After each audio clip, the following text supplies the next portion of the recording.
이 가룟 유다가 예수님을 배신한 이 사건은 사실 우리가 왜 이런 일이 일어났는지 이해하기가 참 어려운 내용입니다. 가룟 유다는 그래서 우리의 인식 속에서 가장 역사에서 가장 불행한 사람으로 기억되고 있습니다. 예수님을 십자가에 못 박으라고 언도한 사형 심판을 선고한 본디오 빌라도와 더불어 가장 예수님과 관련해서 가장 안 좋은 인물로 기억되는 사람이죠. 예수님은 가룟 유다가 예수님을 배신할 것을 이미 아셨습니다. 요한복음 13장 18절을 보시면 너희 모두를 가리켜 말하는 것이 아니니라 나는 내가 택한 자들이 누구인지 알미라. 여기서 너희 모두를 가리켜 말씀한 게 아니다. 나는 내가 택한 자가 누구인지를 안다. 그 얘기는 결국 무엇을 의미합니까? 내가 택하지 않은 사람도 안다는 얘기 아니겠어요? 그러니까 가룟 유다는 예수님이 택한 사람이 아닌 부류에 들어가 있겠죠. 예수님은 그가 이미 예수님을 향하여 어떤 일을 저지를지를 다 아셨습니다. 예수님은 시편 41편 9절의 말씀을 인용하십니다. 내가 신뢰하여 내 떡을 나누어 먹던 나의 가까운 친구도 나를 대적하여 그의 발꿈치를 들었나이다. 이 발꿈치를 들었다라는 것은 말이 자기 주인에게 뒷발질을 하듯 은혜를 원수로 갚는 비열한 배신행위를 나타내는 관용적인 표현입니다. 주인이 말을 잘 보살피고 먹이도 주고 그런데 이 말이 주인을 향해서 뒷발질을 하면 어떻게 돼요? 굉장히 크게 다치죠. 배신이 마치 그와 같다는 거예요. 발꿈치를 들었다는 것은 말이 뒷발질을 하는 것 같은 그런 의미라는 것이죠. 다윗이 가장 믿었던 신하이자 친구였던 아히도벨이 압살롬의 반역에 가담을 해서 다윗을 배신했던 그 사건을 염두고 지금 이 시편을 쓴 것으로 보여집니다. 배신당한 경험이 있으십니까? 배신당해 보신 적 있어요? 네. 다행이네요. 한 분밖에 없는 것 같아요. 여러분 배신당해 보신 분은 아시겠지만 배신당하면 어때요? 굉장히 마음이 괴롭습니다.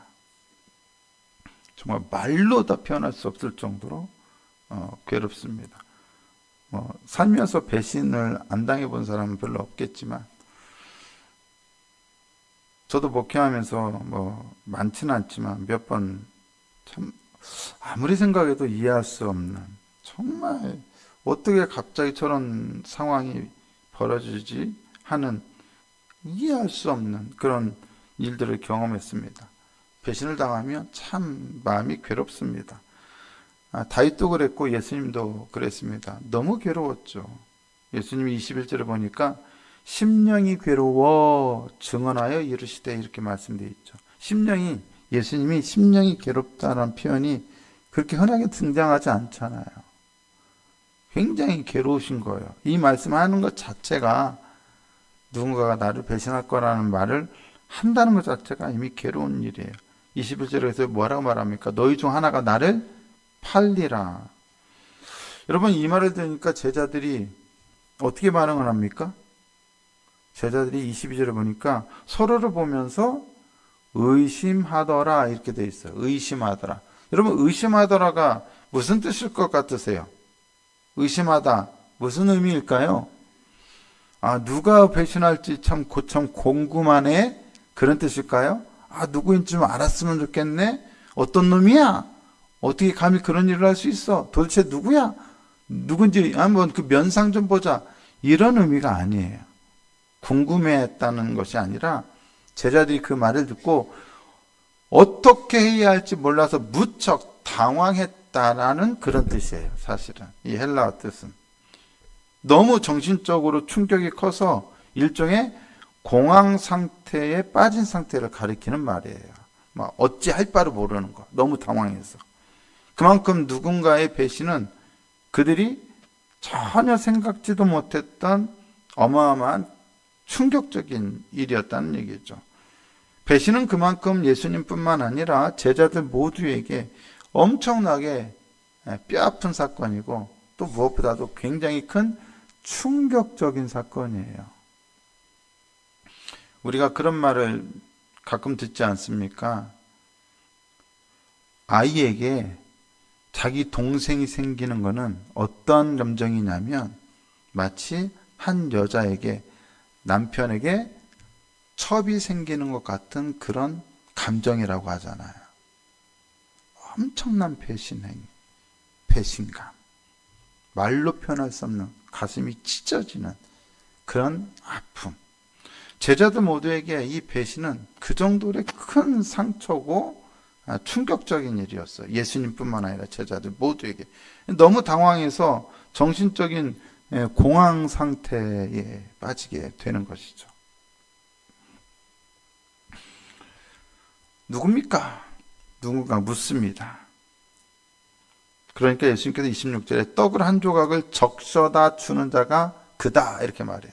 우리는 요거 그리고 나서 가룟 유다에게 떡을 적셔 주시잖아요. 그러니까 예수님이 요놈이야 요놈이 날 배신할 거야 라고 알려주신 것으로 우리는 이 본문을 혹 잘못 이해할 수가 있어요. 근데 여러분 생각해 보세요. 그 시간에 밥을 다 같이 먹는데 예수님께서 가룟 유다에게만 떡을 적셔서 주셨겠어요? 그 시간에 요한복음에 의하면 다른 복음서는 이제 마지막 만찬 한 것만 기록하는데 요한복음만 그 시간에 뭘 한 걸로 나와요? 밥 먹기 전에 예수님께서 제자들의 발을 다 씻겨주신 사건이 나와요. 그러니까 예수님께서 제자를 선별해서 누구는 씻겨주고 누구는 안 씻겨주고 그러셨어요? 아니죠.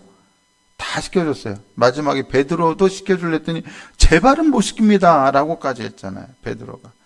누구 하나 빠트림 없이 제외시키지 않고 다 발을 씻기셨다면 떡을 적셔주는 일도 제자들 한 사람 한 사람에게 다 해주었을 가능성이 크겠죠.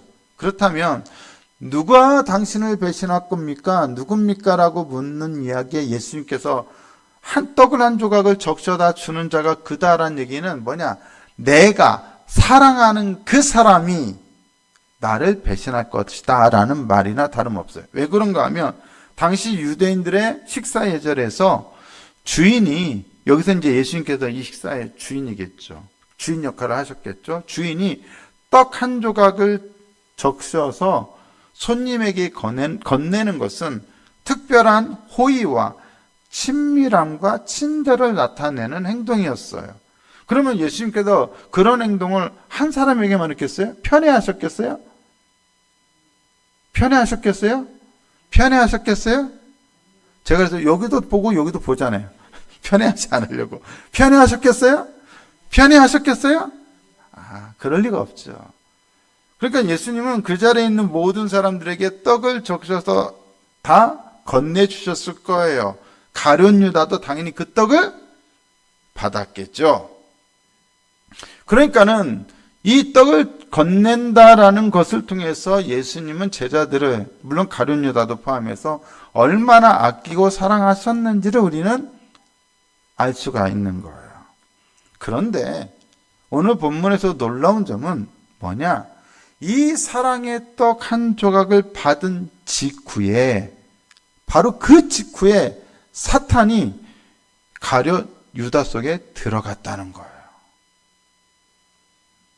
가룟 유다는 끝내 예수님의 사랑과 호의를 받아들이지 않고 거절합니다.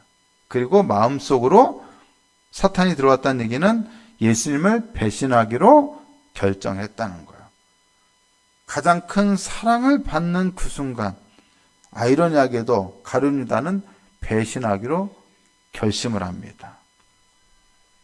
여러분 기억하십시오. 언제나 예수님은 우리를 향해서 사랑과 은혜를 베푸십니다.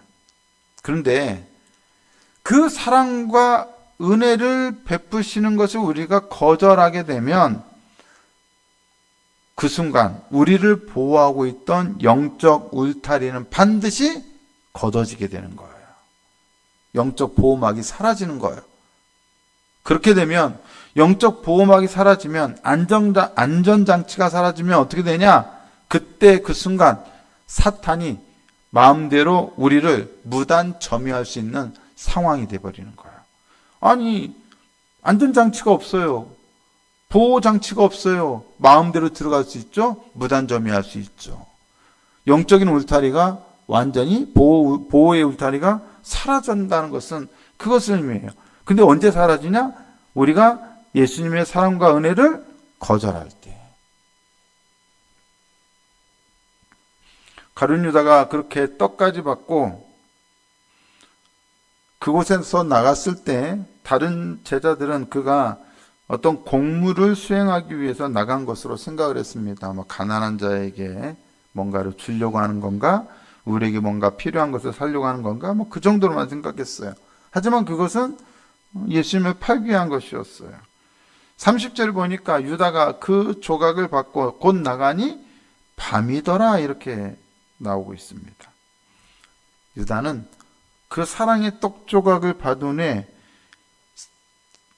유일한 소망의 빛이신 예수님을 등지고 떠났어요. 예수님을 등지고 돌아섰어요. 앞을 보면 빛을 받을 수 있는데 등지고 있으면 앞에는 그늘밖에 없죠. 어두운 거예요. 빛에 거하던 가룟 유다는 스스로 밤을 향해 어둠을 향해 걸어갑니다. 니고데모가 오히려 어둠 속에서 빛이신 예수님께로 온 것과 정반대 행보예요. 여러분, 가장 어두운 시기예요. 영적으로 예수님을 십자가에 못 박기 위한 일이 본격적으로 시작되는 시점이니까. 하지만 역설적으로 세상의 어둠이 가장 짙을 때, 깊을 때에 하나님의 영광의 빛이 가장 환하게 빛나기 시작한다는 것을 우리는 기억해야 합니다. 여러분들이 지금 삶의 가장 어둠 속에 있는 것 같이 느껴진다면 바로 그때가 하나님의 가장 큰 사랑의 빛이 비춰질 시기가 되었다는 것을 믿으시고 그렇게 소망하시기를 바랍니다. 가룟 유다의 배신은 도무지 헤아릴 수 없는 신비고 수수께끼입니다. 이 제자들 그룹에서 돈꾀를 맡을 정도로 신뢰받고 능력 있던 사람이 왜 예수님을 배신할까요? 여러분, 그룹 안에서 재정 관리를 한다는 것은 신뢰를 받지 않고는 할 수 없는 일이잖아요. 그리고 돈 관리라는 것은 아무래도 여러 사람 중에 누군가가 돈 관리를 한다는 것은 똑똑하다는 얘기 아니에요? 근데 그런 사람이 왜 배신을 했을까요? 예수님도 그 사람이 그만큼 명철하고 똑똑하고 또 믿을 만한 사람이니까 돈꾀를 맡기지 않았겠습니까? 무엇보다 가룟 유다가 배신할 것을 예수님은 다 알고 계셨을 텐데 왜 예수님은 그를 말리지 않으셨을까요? 그러면 안 돼. 그러면 못 써. 안 말리셔요. 왜? 그의 배신이 아니고는 예수님께서 십자가에 달리실 다른 방법이 없으셨던 걸까요? 도대체 예수님의 의도는 뭐였을까요? 요한복음 13장 19절 보니까 오늘 설교 주제와 관련해서 중요한 내용이 나오죠. 뭐라고 되어 있습니까? 지금부터 일이 일어나기 전에 미리 너희에게 일러두면 일이 일어날 때 내가 그인 줄 너희가 믿게 하려 함이로라. 여러분, 내가 그인 줄, 이와 비슷한 표현이 이사야서에 나오는데 이사야 43장 10절입니다.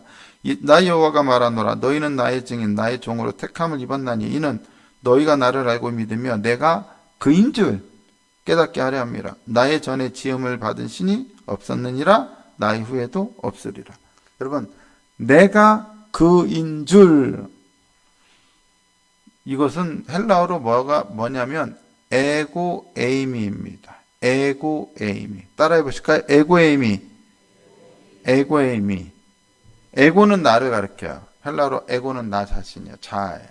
에이미는 영어로 치자면 비동사예요. 이다예요. 뭐뭐이다예요. 이게 뭐뭐가 없어요. 그러니까 에고 에이미, 나는 목사다. 그러면 말이 되잖아요. 근데 목사란 말이 없고 나는 이다예요. 에고 에이미는 나는 이다예요. 보어가 빠졌어요. 이해되십니까? 에고 에이미는 그런 뜻입니다. 그런데 이 에고 에이미와 가장 관련이 깊은 성경 구절이 있습니다. 바로 출애굽기 3장 14절입니다. 한번 읽어보실까요? 시작. 하나님이 모세에게 이르시되 나는 스스로 있는 자이니라. 또 이르시되 너는 이스라엘 자손에게 이같이 이르기를 스스로 있는 자가 나를 너희에게 보내셨다 하라. 여기서 나는 스스로 있는 자이니라가 바로 방금 말씀드린 에고 에임이랑 같은 표현이에요. 이게 히브리어로 나는 스스로 있는 자이니라는 예의의 아쉐르 예의예요. 예의의 아쉐르 예의예. 들어보셨나요? 나는 한 번도 이 말을 못 들어봤다. 그런 분 혹시 계신가요? 이 예의의 아쉐르 예의에는 2023년도 3월 마지막 주쯤인가 와서 제가 우리 교회 와서 했던 첫 번째 설교 때 나왔던 내용이에요. 기억하시죠? 네, 그때 안 계신 분은 이제 기억 못하겠지만 뭐 알 수 없는 거죠. 그때 했던 내용이에요. 예의의 아쉐르 예의. 근데 여기에서 나는 스스로 있는 자라고 번역됐는데 이것도 사실은 뭐냐? I am, who I am이에요. 그러니까 나는 뭐뭐이다예요. 뭐뭐가 빠졌어요. 하나님은 당신의 이름이 무엇입니까? 라고 물어볼 때, 야, 내 이름은 뭐야? 내 이름은 황혜석이야. 내 이름은 뭐야? 이렇게 말씀하시는 게 아니라, 나는 이다야야. 나는 이다야. 이 표현을 신약에서 에고 에이미로 번역한 거예요.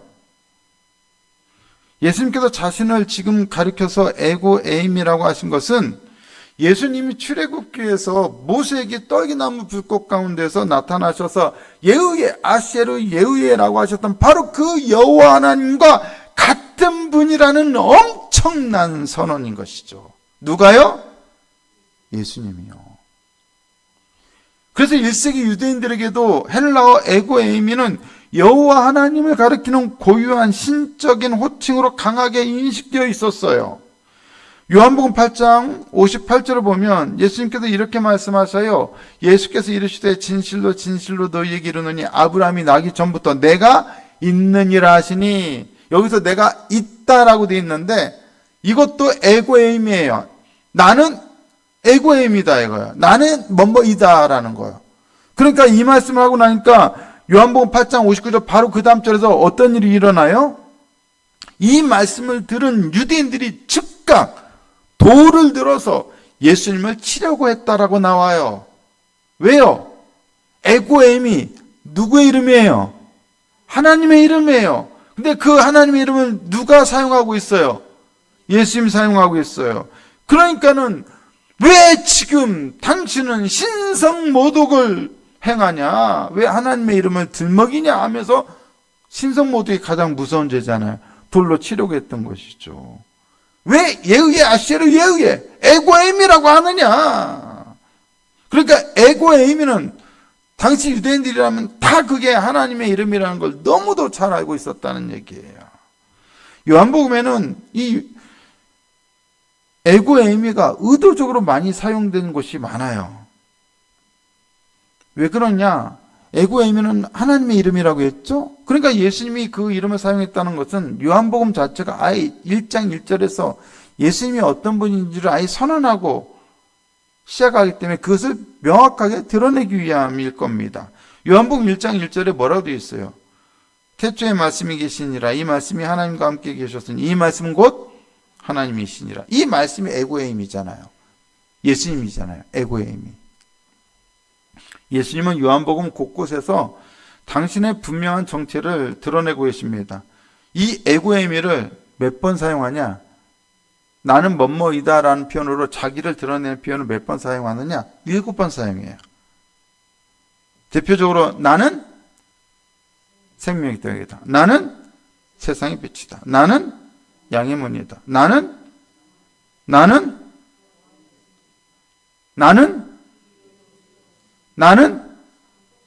이렇게 7번을 선언해요. 애구의 의미가 들어가 있는 거예요.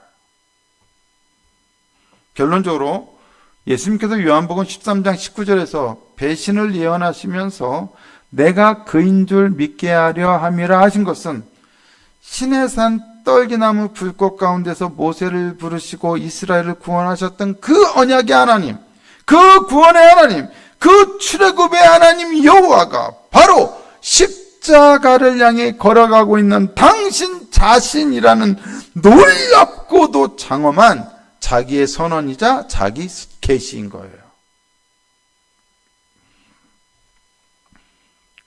하지만 그렇다고 해서 어떻게 인간에게, 그것도 자신이 사랑하던 제자에게 배신당하는 것이 출애굽의 위대한 역사를 이루신 바로 그 하나님이라는 것에 대한 증거가 될 수 있을까요? 인간적인 눈으로 볼 때도 누군가에게 속아 배신을 당하는 것은 철저한 실패이자 무능력의 증거입니다. 자신이 믿었던 사람조차 간수하지 못했다는 의미가 되기 때문이죠.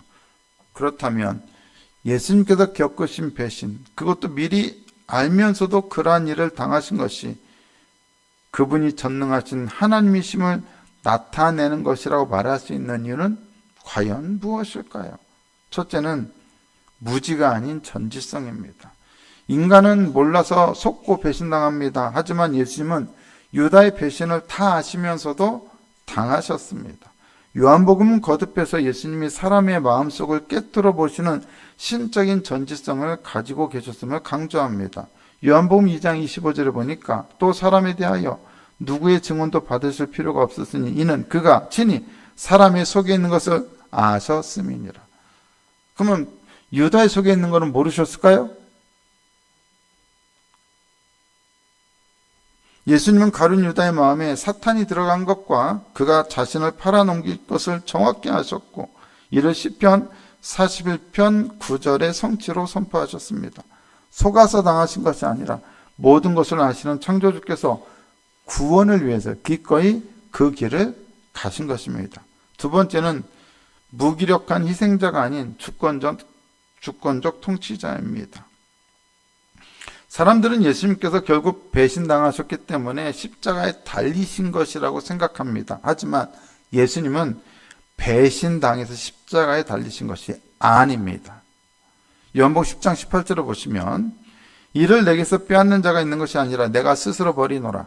나는 버릴 권세도 있고 다시 얻을 권세도 있으니 이 계명은 내 아버지에게서 받았노라 하시니라. 여러분, 스스로 버리신 것이지 배신당했기 때문이 아니라는 거예요. 그는 예수님의 선택이셨어요. 예수님은 당신을 배신하려는 유다에게 네가 하는 일을 속히 하라고 말씀하셨어요.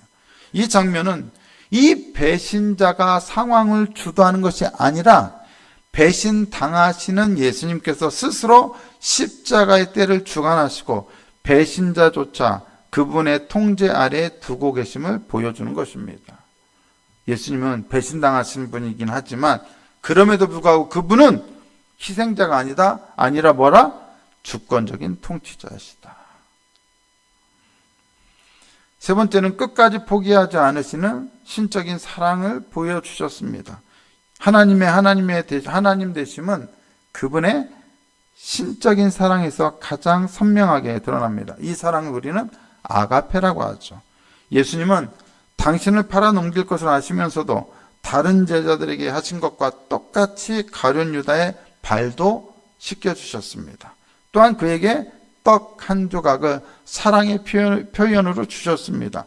당시 유대 문화에서 주인이 손님에게 떡을 적셔주는 것은 최고의 예우와 우정의 표현이었습니다. 어떻게 보면 가룟 유다는 당신을 배신하여 대적들에게 팔아넘기는 원수입니다. 하지만 원수에게 끝까지 자비를 베푸시고 회개할 기회를 주시는 이 모습은 배신 앞에서도 결코 흔들리거나 변함없는 하나님의 절대적인 사랑, 아가페를 보여줍니다.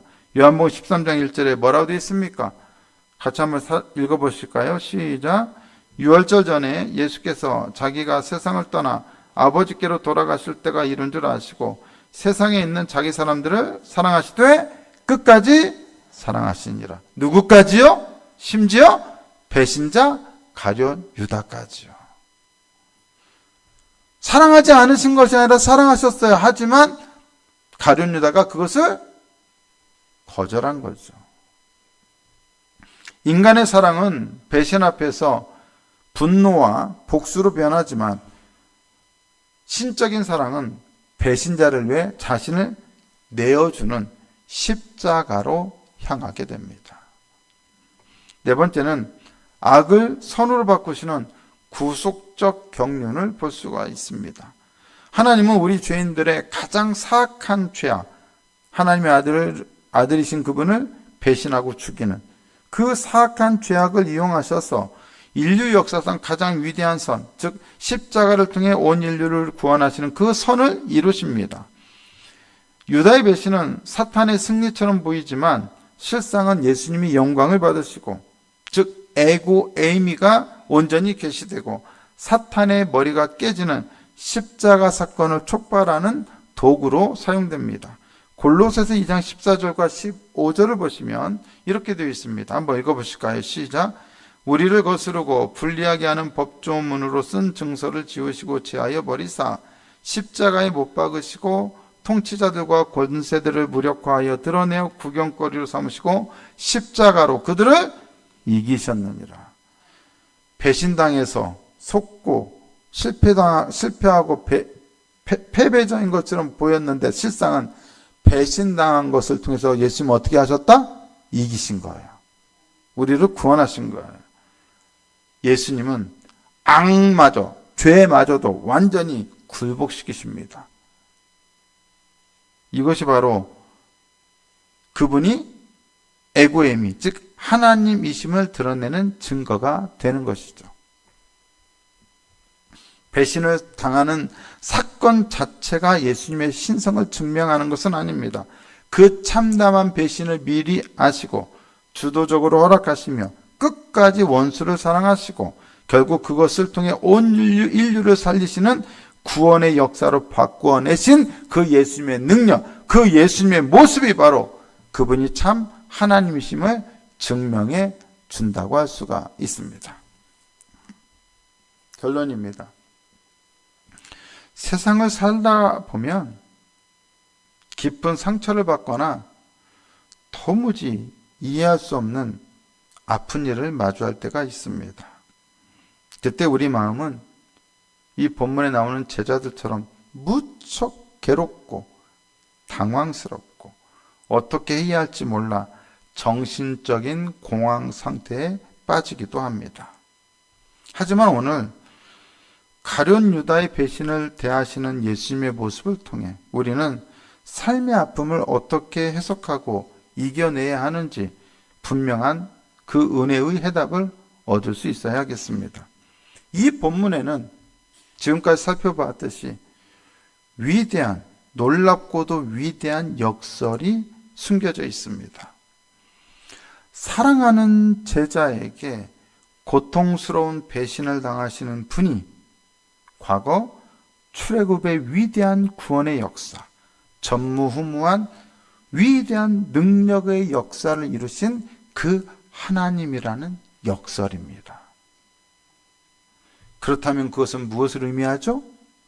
아무리 바로가 하나님께서 당신의 백성들을 구원하시려는 일을 막았어도 하나님께서 놀라운 구원의 역사, 출애굽의 역사를 이루어 내셨듯이 아무리 가룟 유다가 예수님을 배신한 일이 있다 할지라도 예수님께서 죄인들을 구원하시려는 위대한 구원의 역사를 막을 수는 없다라는 것입니다.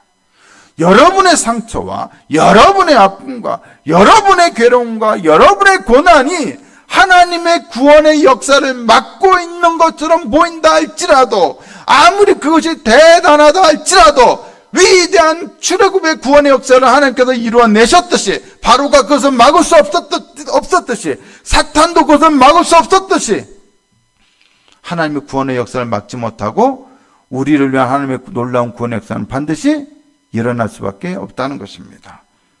바로의 강팍함이 도리어 10가지의 재앙과 출애굽이라는 위대한 구원 역사의 촉발점이 되었듯이 가룟 유다의 배신 역시 예수님이 하시려는 일을 좌초시키는 것이 아니라 도리어 그 일을 시작하게 되는 출발점이 되었습니다. 우리는 단순히 사랑하는 제자에게 배신당하여 실패한 분만 보아서는 안 됩니다. 인간적으로는 그것만 보입니다.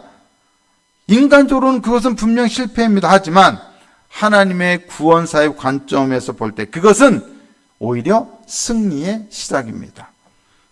지금 여러분들은 마치 하나님께 배신당한 것 같이 느껴지는 그러한 고통과 고난 가운데 있습니까? 왜 하나님 나에게 이런 고통을 주십니까? 왜 하나님 나에게 이런 아픔을 주십니까? 하나님 이거 나에 대한 배신 아닙니까? 그렇게 느껴질 만한 어려움과 상처가 여러분들에게 있습니까? 그때 주님은 뭐라고 말씀하십니까? 보아라,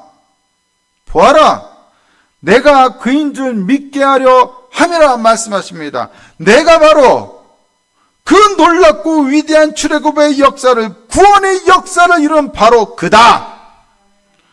그렇다면 너의 고통에서, 너의 상처에서, 너의 슬픔에서, 너의 환난에서 내가 건지지 못할 이유가 있겠느냐? 너의 죄악, 너의 배신, 너의 부인의 허물에서 내가 너를 건지지 못할 이유가 있겠느냐? 주님은 우리에게 말씀하십니다. 어떤 일을 당하든, 네가 지금 어떤 아픔을 당하고 있든, 어떤 상처가 있든 너는 나를 믿으라. 누구로 믿어야 합니까? 예의의 아시에를 예의의 하나님으로, 에고 에임의 하나님으로 믿으라. 바로 내가 그다. 내가 그 하나님이다. 주님은 오늘 우리에게 그렇게 말씀하십니다. 내가 너를 치유하고, 내가 너를 사랑하고, 내가 너를 구원하고, 내가 너를 고치고, 내가 너를 회복시킬 바로 그다. 나는 멋멋이다. 나는 에고에입니다. 여기 멋멋이 필요한 것을 우리에게 제공해 주신 분이 누구라고요? 하나님이라고요. 너의 필요가 무엇이냐? 너의 아픔이 무엇이냐? 너는 내게 구하라. 그 멋멋에 당하는 것을 내가 너에게 주리라. 내가 그럼으로써 그인 줄 믿게 할 것이다. 사랑하는 성도 여러분, 역설적으로 유다의 배신과 그로 인한 고통은 예수님이 하나님이심을 드러내는 통로가 되었습니다. 오늘 우리들의 허물과 우리의 약함과 우리의 아픔도 그분이 나는 멋멋이다 라고 말씀하시는 하나님이심을 드러내는 통로가 얼마든지 될 수 있습니다. 그분은 하나님이십니다. 그분은 우리의 하나님이십니다. 믿으십시오. 구하십시오. 부르짖으십시오.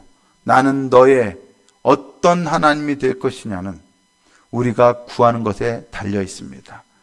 내가 간절히 구하여 하나님 저는 아파요. 건강하게 해주세요. 그러면 하나님은 여호와 라파, 나는 너를 치료하는 하나님이다. 그렇게 우리에게 응답하실 것입니다. 하나님 물질이 필요해요. 하나님 물질을 주세요. 그러냐? 나는 너를 부욕케 하는 너의 하나님이다. 말씀하실 것입니다. 하나님 고통에서 해방시켜 주세요. 하나님 무거운 짐에서 저를 건져주세요. 그러냐? 나는 너를 애굽의 무거운 짐에서 빼어낸 너의 하나님 여호와다. 말씀하실 것입니다. 사랑하는 성도 여러분, 오늘 이전에 우리가 들어야 할 메시지는 바로 그것입니다. 그분이, 예수님 그분이 우리의 하나님이십니다. 그분께 구하십시오. 그리고 그분의 채우심을 신뢰하십시오. 그리고 그것을 누리십시오. 경험하십시오. 오늘 이 저녁 그 간절한 부르짖음으로 주님께 나아가는 저와 여러분 다 되실 수 있기를 예수님의 이름으로 축복합니다.